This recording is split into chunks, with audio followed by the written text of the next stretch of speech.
Oleh karena itu saya minta kepada seluruh gubernur, kepada seluruh bupati, kepada seluruh wali kota,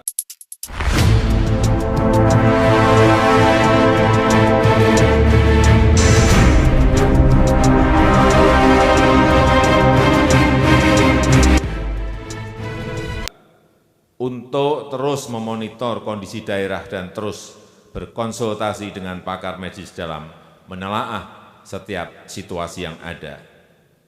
Kemudian juga terus berkonsultasi dengan Badan Nasional Penanggulangan Bencana untuk menentukan status daerahnya, siaga darurat ataukah tanggap darurat bencana non-alam.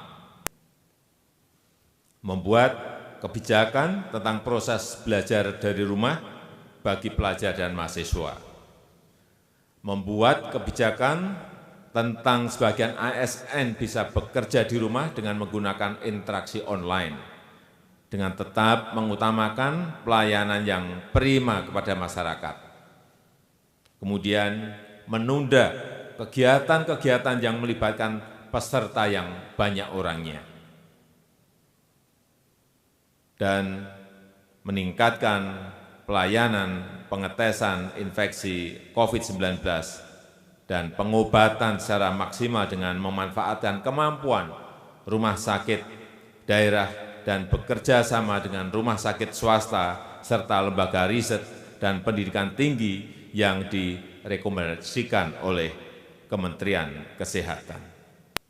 Dampak pandemi COVID-19 ini telah memperlambat ekonomi dunia secara masif dan signifikan, termasuk terhadap perekonomian Indonesia. Untuk itu, pemerintah telah dan terus melakukan langkah-langkah cepat untuk mengantisipasi beberapa dampak ini. Pemerintah memastikan ketersediaan bahan kebutuhan pokok yang cukup memadai untuk memenuhi kebutuhan masyarakat. Terakhir, kepada seluruh rakyat Indonesia, saya minta tetap tenang, tidak panik, tetap produktif, dengan meningkatkan kewaspadaan agar penyebaran COVID-19 ini bisa kita hambat dan kita stop. Dengan kondisi ini, saatnya kita kerja dari rumah, belajar dari rumah, ibadah di rumah.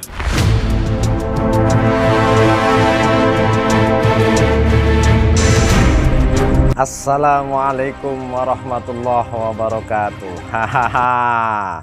Ketemu maning karo KBN Nusantara. Salam ngapak, orang ngapak, orang kepenak. Saudara-saudara sebangsa dan setanah air dan sejagat maya. Hahaha. Masih dalam kondisi yang cuacanya mendung tapi tidak hujan. Ini kelihatan sejuk. Kita bisa lihat di belakang saya ini backgroundnya kebetulan anak-anak kampung di sekitaran Purwokerto ini. Mereka sedang asik bermain bola dan seolah-olah tidak ada masalah apa-apa. Seolah-olah tidak tidak merasakan ada sesuatu yang maha dahsyat yang sedang terjadi di negara kita.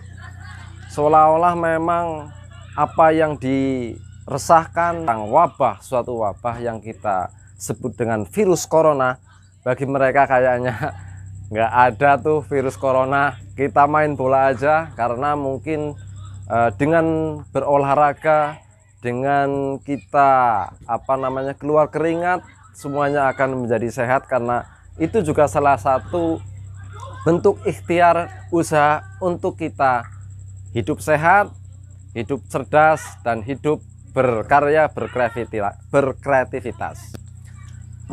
Saudara-saudara sebangsa dan setanah air, memang benar apa yang menjadi mungkin sebagian anak-anak kita, anak putra bangsa kita, bagi mereka jangan terlalu takut terhadap apa yang sedang terjadi, bahwa ketika kita dihadapkan oleh sebuah masalah, kita hadapi, tapi jangan kemudian menjadi beban, ketakutan, apalagi menjadi sesuatu teror yang akhirnya ini sangat tidak produktif, artinya kontraproduktif. Ada beberapa hal yang kemudian memang secara teori banyak sekali yang mengatakan bahwa wabah virus corona ini harus ditangani secara matang, dan karena ini di sebuah negara bangsa, maka ini yang menanganinya tidak hanya satu kelompok, dua kelompok atau sebagian orang, tapi ini harus masif. Seluruh masyarakat Indonesia harus melakukan satu pemahaman, satu persepsi yang sama bahwa kita harus menolak semua penyakit, menghindar dari wabah, dan mencegahnya itu penting. Sehingga bahwa dari tingkat bawah sampai tingkat nasional, dari yang masyarakat biasa sampai yang pejabat. Nah ini kan kemudian yang seperti kemarin juga saya bikin vlog ya, tentang bahwa ada pejabat kita yang kena virus corona ini. Jangan sampai ini menular dan menjadi bom waktu yang kalau misalkan kita antisipasi bisa diminimalisir, tapi kalau dibiarkan ini akan menjadi bom waktu dan akan meluas. Misalkan gini, satu orang saja yang kena dan kita bisa diisolasi, maksudnya ditangani secara serius, daripada satu orang kena dibiarkan berinteraksi dengan orang lain, dan akhirnya yang kena tidak hanya satu orang, bisa 2 orang, 3 orang, bahkan mungkin akan berlipat-lipat karena kecepatan penularan virus corona ini. Ini saya terinspirasi dari sahabat Yai Yasir Alimi.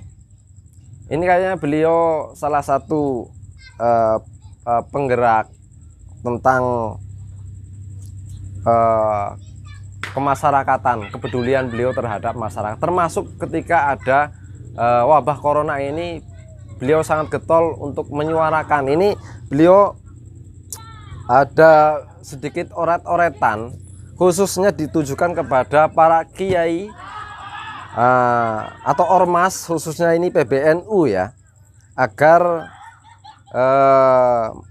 memberikan satu fatwa khusus tentang corona, bahwa corona ini dijadikan satu situasi atau status darurat, sehingga ada beberapa usulan. Pertama, Jumatan libur dulu, diganti sholat duhur.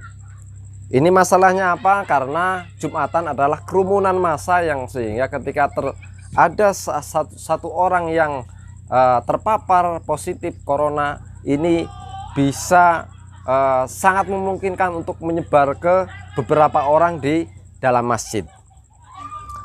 Kemudian 2, pengajian yang dihadiri banyak kerumunan ditunda pelaksanaannya. Ini sama saja karena di situ bertempat berkumpulnya massa, berkerumunnya orang. Ketiga, sholat jamaah di masjid pakai sajadah sendiri, tidak salaman, tidak bersentuhan, softnya agak longgar, jadi nggak mepet. Yang keempat, diam di rumah, diniati iktikaf Rajab, karena bulan ini kebetulan bertepatan dengan bulan Rajab. Yang kelima adalah ziarah untuk sementara dihentikan atau ditutup. Keenam, penanganan jenazah corona sesuai prosedur jenazah menular. Ini beberapa hal usulan dari sahabat Yasir Alimi kepada para sepuh yai, para ulama, pada PBNU untuk menjadikan perhatian.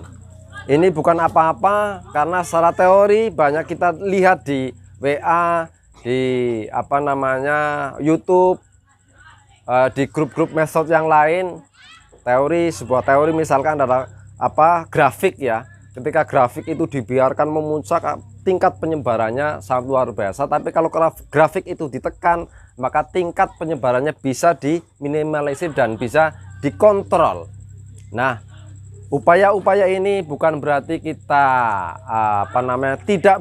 tidak percaya terhadap kekuatan yang maha kuat Allah Subhanahu wa Ta'ala. Misalkan kita sebagai umat Islam bukan tidak percaya kepada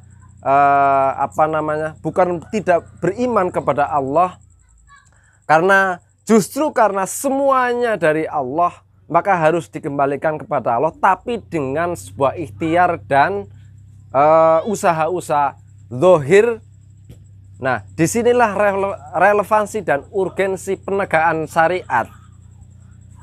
Ketika bahwa inna lillahi wa inna ilaihi rajiun, kita sesungguhnya dari Allah dan akan kembali kepada Allah.